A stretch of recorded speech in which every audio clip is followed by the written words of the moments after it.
The amygdala is part of the cortex. They kind of call it corticoid and rather than cortical because it's so old. How old is it? Well, it's so old that it doesn't even have layers. And so if we look at the cortex, which is all out here, this is all our beautiful 6-layered cortex, and we watch it come around and just totally merge with the amygdala right here.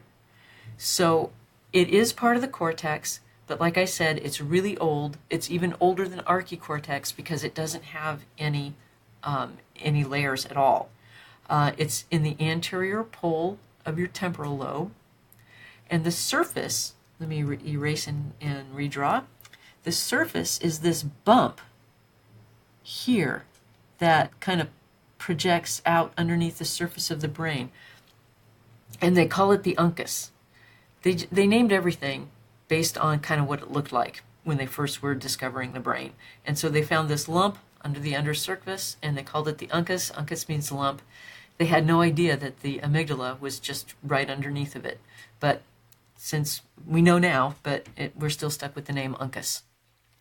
So the function of the amygdala really involves mostly negative emotions. So general limbic emotions and behaviors, and these include fear, anger, arousal, which isn't really so negative, it's being awake and alert, and your reactions to the environment.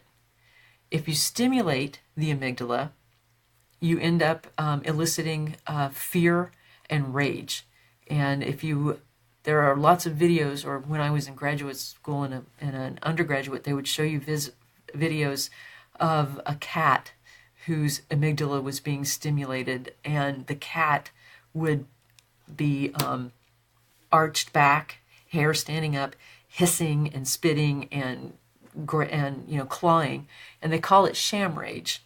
I'm sure to the cat it felt like real rage, but it's called sham rage because there's no external cause for the rage. It's all internally generated by the electrode.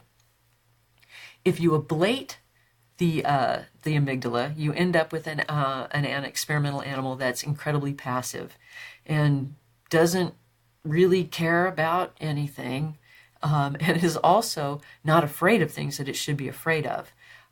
There have been experiments in animal models where if they ablate the amygdala and you put food on one side of the animal's cage and something dangerous like a rubber snake, a rubber snake isn't really dangerous, but it should look dangerous, the animal will just walk right over the rubber snake to get the food and not even worry that there's something that it should be afraid of in between it and its goal.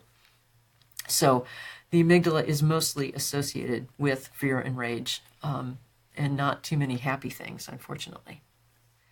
The afferent connections of the amygdala include, it gets a lot of information from your sensory cortex, especially those association areas, and a lot of information coming in from the olfactory system.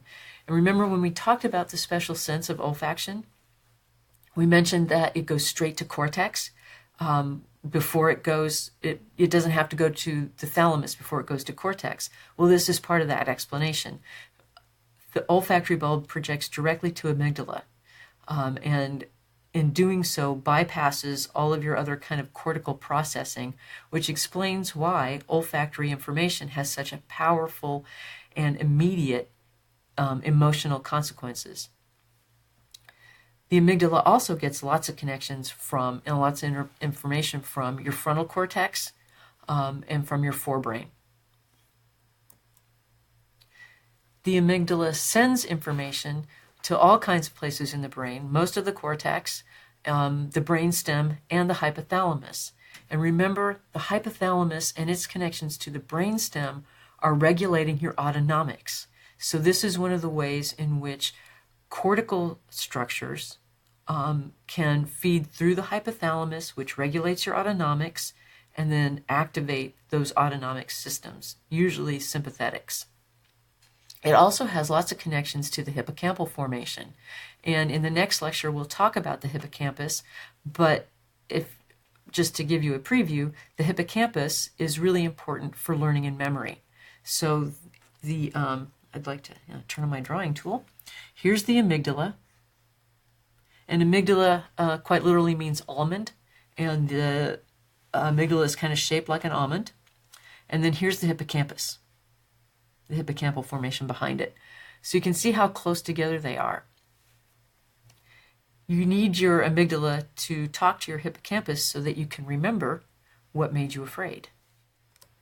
In the next section, we'll talk more specifically about some of the subdivisions within the amygdala and some of their more specific connections and functions.